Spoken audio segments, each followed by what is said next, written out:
Hello, friends. Good afternoon. American English Academy once again welcomes you. In this video session, we are going to discuss about nouns and its kinds. Before starting the video, I humbly request you to subscribe my YouTube channel, American English Academy, and press the bell icon so that you should receive all the notifications of my upcoming videos. Kindly share the videos with your friends and others who are preparing for the competitive exams. Thanks a lot. Now let's continue the topic.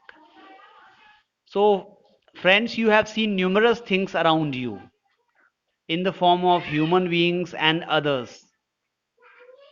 आपने अपने चारों तरफ बहुत सारी चीज़ें देखी हैं, चाहे वो इंसान हो या दूसरी चीज़ें हों, जिनको आप छू सकते हैं, महसूस कर सकते हैं, देख सकते हैं, जिनको अपने फाइव सेंसेस से हम देख सकते हैं, छू सकते हैं, महसूस कर सकते हैं, चख सकते हैं, जैसी भी हैं। तो ये सारी चीज़ें, and you know very well that everything has a name. हर उनमें से हर एक चीज़ का एक नाम होता है। तो ये जो नाम देने का जो काम होता है, ये किसका होता है? This work is done by noun. So you can say noun is a naming word. In your previous classes, you have studied that noun is the name of a person, place, or thing. Yes, it is correct. On the basis of this definition as well, we can say that noun is a naming word. तो इस definition के base पर हम ये कह सकते हैं कि नाउन यानी संज्ञा एक नाम देने वाला शब्द है। ये किसी चीज का नामकरण करता है। Okay, I think you have understood what is noun. Let's discuss about nouns and its kinds. Now we are going to discuss the kinds of nouns, and students, there are five kinds of nouns. Nouns पांच तरह के होते हैं, chiefly पांच तरह के होते हैं. कौन कौन से होते हैं? Let's discuss about them one by one with examples. Number one, common noun. Students, what is common noun? Try to understand. Common noun is a name given in common to all the persons, places, or things of the same class or same kind. एक ही तरह की चीजों और एक ही तरह के इंसानों को एक कॉमन नाम देकर पुकारने वाला नाउन जातिवाचक संज्ञा या कॉमन नाउन कहलाता है. इन हिंदी इट इज कॉल्ड जातिवाचक संज्ञा. For example, boy, cow, teacher, school, river, etcetera. For example, Ram is a boy, Rahim is also a boy. Ram भी एक लड़का है, रहीम भी एक लड़का है. अब इनको जो कॉमन शब्द हम कह सकते हैं तो वो क्या कह सकते हैं? क्या कह सकते हैं? लड़का कह सकते हैं, यानी बॉय. ओके, इसी तरह से Suchitra, Shalini, Sumitra, all these are, what are these are examples of common nouns. Okay, so let's try to understand this through some examples. The first example, the boy was very smart. The boy was very smart. So what is the common noun in this example, as I discussed with you through some examples? जैसे मैंने आपको discuss किया, तो इसमें common noun क्या होगा? Boy होगा, क्योंकि इसकी जगह हम बहुत सारे नेम लिख सकते हैं. जैसे मैंने डिस्कस किया, मधु, ओके, रवि, एटसेट्रा. बहुत सारे नाम हो सकते हैं. Okay, so the common word for all the boys is boy. यानी जितने भी नाम हैं उन सब के लिए कॉमन जो वर्ड होगा वो बॉय होगा. ओके, लड़कों के लिए. लड़कियों के लिए गर्ल हो जाएगा. Okay, so boy, girl, man, woman, teacher, school, all these are the examples of common noun. Next number is Mr. Alam is my teacher. Mr. Alam, or you can say there is one more example before this. Cow is a pet animal. Cow is a pet animal. अब ये जो word cow है, ये जितनी भी गाय होती हैं उन सब के लिए कॉमन वर्ड है. अब गाय की अलग अलग टाइप्स होती हैं, अलग अलग नस्लें होती हैं, लेकिन इन सब के लिए कॉमन जो शब्द होगा वो गाय होगा. जर्सी है, बहुत सारी गायों की नस्लें होती हैं, लेकिन इसके लिए कॉमन नाउन क्या होगा? गाय होगा. इसी तरह से the next example is mister Alam is my teacher. Mister Alam is a proper noun, ये किसी व्यक्ति का नाम है. Is my teacher, teacher is a common name. Mister Alam is a teacher. Similarly mister Chaudhary is a teacher. Okay, mister Malik is a teacher. Similarly mister Khan is a teacher. बहुत सारे examples हैं जो, लेकिन इन सब के लिए कॉमन शब्द जो होगा, mister Singh is a teacher. बहुत सारे वर्ड हो सकते हैं, लेकिन इन सब के लिए कॉमन जो शब्द होगा वो टीचर होगा. Teacher. Okay, so teacher is a common noun. Next number is my school is next to the park. यानी मेरा जो स्कूल है पार्क के पास में ही है, आगे ही है, पड़ोस में है, यू कैन से. ओके, उससे अगला ही है. तो what is common noun in this example? बताइए, कॉमन नाउन क्या है इस एग्जाम्पल में? School is a common noun, students. School, there are different schools. Mount Hill Academy, okay. Oxford Public School, American Public School, okay, like that. But here the common word is school for all the schools, okay. जितने भी schools हैं उन सब के लिए common शब्द क्या हो गया? School हो गया. So the word school is common noun. I think you have understood. Okay, let's come to the next kind of noun, that is collective noun. अगला जो noun होगा वो collective noun है. Collective noun in Hindi we call it as समूहवाचक संज्ञा. What is collective noun? Try to understand. Collective noun refers to the group or the collection of the persons, places or things. यानी इंसानों के, चीज़ों के और स्थानों वगैरह की दूसरी चीज़ों का जो कलेक्शन होता है या ग्रुप में एक वर्ड जो उनको उनके लिए पर्टिकुलर यूज़ किया जाता है वो क्या कहलाता है? कलेक्टिव नाउन कहलाता है, समूहवाचक संज्ञा. फॉर एग्जाम्पल आपने सुना होगा, you have listen, team, army, bunch, audience. We have written some examples for you. These are examples of, there are many more collective examples of collective noun, but I have written a few for you. यहाँ बहुत सारे examples हो सकते हैं collective noun के, लेकिन उनमें से कुछ मैंने आपके लिए लिखे हैं. उन्हें समझने की कोशिश करें. Try to understand them. Okay. इसी तरह से अब इनको एग्जाम्पल्स के थ्रू समझेंगे.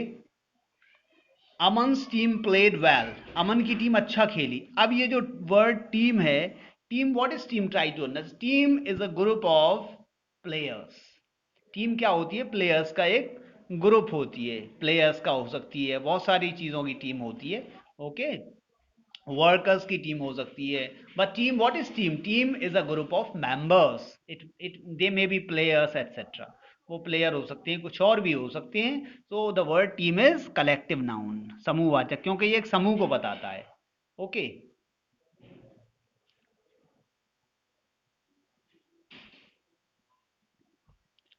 Similarly, we can also discuss, I have a bunch of grapes.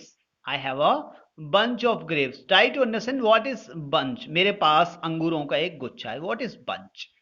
Bunch is a collection of your grapes. यानी जो grapes का, अंगूरों का जो collection है, जो ग्रुप है, वो क्या कहलाएगा? यहाँ पर bunch कहलाएगा. Similarly, I have a bunch of keys. मेरे पास चाबियों का एक गुच्छा है. Bunch means गुच्छा. So what is bunch? Bunch is collective noun. Okay. Next example here is Harsh Sharma amazed the audience with his performance. Let's discuss one more example. The army was defeated badly. उनकी army बुरी तरह से हारी थी. अब यहाँ समझिए, what is army, students? The word army is given to you. What is army? Army is a group of soldiers. Army क्या होता है? आर्मी होती है, ये ग्रुप ऑफ सोल्जर्स होती है, यानी सोल्जर्स का एक ग्रुप होती है. तो what kind of noun is army here? तो आर्मी यहाँ पर कैसा नाउन है बताइए? It is collective noun, definitely. Yes, I think you have understood. So we have discussed about common noun and collective noun. Now it comes to proper noun. अब proper noun discuss करते हैं. Next number is number third, proper noun. What is proper noun? Students, try to understand. Proper noun refers to a particular person, particular place or particular thing. ये proper noun जो होता है, ये किसी विशेष व्यक्ति, विशेष वस्तु या विशेष स्थान के बारे में बताता है. ओके. जैसे रमेश इज माई फ्रेंड. तो व्हाट इज रमेश हियर? तो रमेश यहां पर क्या होगा? रमेश एक प्रॉपर नाउन होगा, क्योंकि ये एक पर्टिकुलर पर्सन के बारे में बता रहा है. Okay, let's discuss it through some more examples. Similar, some more examples are given. India, Asia, Agra, Indus, Himalayas, Rohil, Sneh, etc. Okay. For example, I live in India. I live in India. So what is the proper noun here? What kind of noun is India? India is a proper noun because it's the name of a particular country. ये एक किसी particular देश का नाम है, इसलिए ये proper noun कहलाएगा. Okay, so it is proper noun. Next is she is from Asia. She is from Asia. Okay, यानी वो एशिया की रहने वाली है. Asia, what is Asia? Asia is a continent. So, okay. So, what is Asia? It is the name of a proper continent. So, it will be a proper noun. Okay. Next example, Rohil likes butterflies. Rohil likes butterflies. यानी रोहिल को butterflies पसंद हैं. तो Rohail is a name of a particular person. Rohail एक किसी व्यक्ति का नाम है. रोहिल एक व्यक्ति का नाम है. तो रोहिल जब एक व्यक्ति का नाम है पर्टिकुलर, तो फिर ये कैसा नाउन होगा? It is proper noun. So I think you have understood. Okay, similarly he is reading the Canterville ghost. Canterville ghost हो जाएगा यहाँ पर proper noun. Okay, I like Charles Dickens. Charles Dickens हो जाए, क्योंकि because Charles Dickens is the name of author, is an author. Okay, so I think you have understood. Proper noun refers to a particular person, particular place और particular thing. ये proper noun जो है किसी विशेष व्यक्ति, विशेष वस्तु या विशेष स्थान के बारे में बताता है. Okay, and in Hindi we call it as व्यक्तिवाचक संज्ञा. हिंदी में हम इसको व्यक्तिवाचक संज्ञा के रूप में पुकारते हैं. Let's come to the next point, that is abstract noun. Number 4 is abstract noun. Try to understand, student, what is abstract noun. You should easily you should try to understand it through the word abstract. What is abstract noun? Abstract noun refers to the quality, state or concept of a person, place or thing.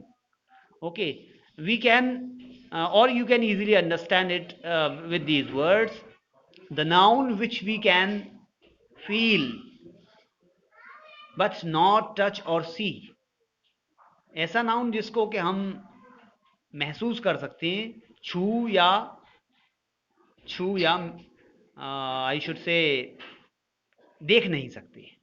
Okay, ना तो देख सकते हैं इसको और ना ही छू सकते हैं. तो ऐसा नाउन एब्स्ट्रैक्ट नाउन कहलाएगा. In Hindi we generally call it भाववाचक संज्ञा. Try to understand it through some examples. For example, anger गुस्सा, हैप्पीनेस खुशी, सौरो दुख, हाइट ऊंचाई, डेप्थ गहराई, इंटेलिजेंस बुद्धि, डिफिकल्टी कठिनाई. देखिए, आप गुस्से को छू नहीं सकते. छू सकते हैं क्या? नहीं. ना ही आप देख सकते हैं, महसूस कर सकते हैं. इसी तरह से खुशी, हैप्पीनेस को भी आप देख नहीं सकते, छू नहीं सकते, महसूस कर सकते हैं. इसी तरह से सौरो यानी दुख को आप देख नहीं सकते, छू भी नहीं सकते, महसूस कर सकते हैं. इस तरह हाइट होती है. हाइट यानी ऊंचाई, गहराई, इंटेलिजेंस यानी बुद्धि, डिफिकल्टी यानी कठिनाई. इन सब चीज़ों को आप ना तो छू सकते हैं और ना ही देख सकते हैं. और you can only feel them. आप उनको सिर्फ महसूस कर सकते हैं. So the noun which we can feel, okay, but not touch or see is called abstract noun. ऐसे नाउन को हम एब्स्ट्रैक्ट नाउन कहते हैं. Okay, try to understand it through some more examples. For example, Manish has a good height. Manish has a good height. So what is height here, students? Height is, can you see the height? No. Can you touch the height? No. But you can only feel it.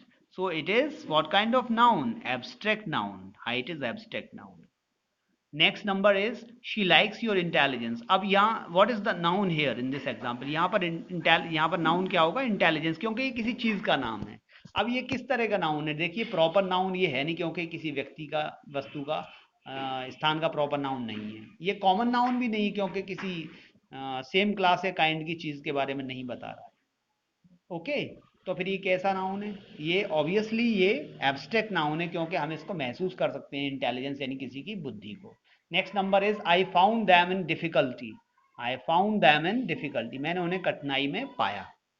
तो what is difficulty, difficulty can be felt only, difficulty को हम सिर्फ महसूस कर सकते हैं, ना तो हम इसे देख सकते हैं और ना ही छू सकते हैं. So what kind of noun is difficulty here students, it is abstract noun. Okay, I think you have understood. Let's come to the next point, next and last point, or you can say last kind, fifth kind of the noun, that is material noun. Let's discuss.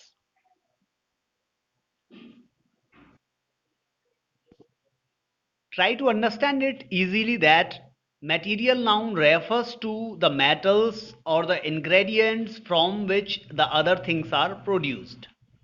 यानी ऐसी चीजें या ऐसे ingredients, ऐसे substances जिनसे हम दूसरी चीजों को बनाते हैं, they are called material nouns. Okay, in Hindi we generally call them धातुवाचक संज्ञा. ऐसी, for example, sugar, sugar, salt, milk. Just a minute, sorry for the inconvenience. Yes, for example, sugar, salt, milk, sand, paper, ink, bread, oil, food, tea, etc. All these are what? These are the substances or ingredients from which we produce other things. ये वो चीज़ें हैं जिनसे हम दूसरी चीज़ों को बनाते हैं. जैसे सॉल्ट हम खाने में डालते हैं, दूसरी चीज़ें बनाते हैं. शुगर डालते हैं, मिल्क डालते हैं दूसरी चाय बनाने या दूसरी चीज़ें बनाने के लिए. सिमिलरली सैंड, पेपर, हाँ, पेपर से हम दूसरी चीज़ें बनाते हैं. इसी तरह से ब्रेड होता है, उससे हम बहुत सारी चीज़ें बना लेते हैं. ऑयल होता है, उसमें हम दूसरी चीज़ें पकाते हैं. ओके, सिमिलरली फूड होता है. ओके, इस तरह टी होती है, चाय, चाय की पत्ती से चाय बनाई जाती है, you know very well. So the substances or the ingredients from which we produce other things are called material noun. We may also include some metals as well. इसमें हम metals को भी ऐड कर सकते हैं, कर सकते नहीं, करते ही हैं, sorry. Okay, let's discuss it through some examples. Please give me a little salt. Please give me a little salt. So what is salt here? What kind of salt is a noun because it's the name of a thing. ये salt क्या हुआ यहाँ पर? Noun हुआ, क्योंकि ये किसी एक चीज का नाम है. Okay. So what kind of noun it is? कैसा noun है ये material noun है. Next is Ayush needs more sugar. Ayush को और sugar की जरूरत है. तो what is sugar? Sugar is material noun. Similarly, next olive oil is good for your health. Olive oil is good for your health. So what is olive here? Olive is what kind of noun? Obviously material noun, because we produce other things from olive. Next number is one of my students eats breads every day. मेरे students में से एक रोजाना bread खाता है. तो what is breads here? Breads is what kind of noun, students? It is obviously material noun. Yes. Abdul shares his food with others. Abdul shares his food with others. So what kind of noun is Abdul? Abdul is proper noun. We have already discussed about it that it's the name of a person. ये किसी व्यक्ति का नाम, तो ये तो proper noun हो गया. What is food here? Food is obviously material noun. Okay, I think you have understood the five kinds of nouns I discussed with you. For example, proper, common, collective, material and abstract. These are five kinds of nouns. I think you have understood about them well. Let's discuss about nouns can be classified under two more heads. जैसे हमने आपको बताया कि nouns पांच तरह के होते हैं, लेकिन इन पांच तरह के नाउन को भी हम दो भागों में बांट सकते हैं. These five kinds of nouns can be classified under two heads. Number one, countable, and number two, uncountable noun. Okay, याद रखिए. ऐसे नाउन्स, इन नाउन्स को, पांच तरह के जो नाउन डिस्कस किए, इनको हम दो कैटेगरी में बांट सकते हैं. नंबर एक काउंटेबल नाउन्स एंड नंबर दो uncountable noun. What is countable noun? Try to understand, students. Okay, countable noun refers to the numeric terms or numbers etc. They can be counted. Countable nouns जो है numeric term और numbers वगैरह से संबंधित होते हैं और इन नाउन्स को हम गिन सकते हैं. ऐसे नाउन्स जिनको हम गिन सकते हैं वो सब क्या कहलाते हैं? Countable nouns. Okay, for example, and these nouns can be change into singular to plural or plural to singular. हम इनको सिंगुलर से प्लूरल में बदल सकते हैं.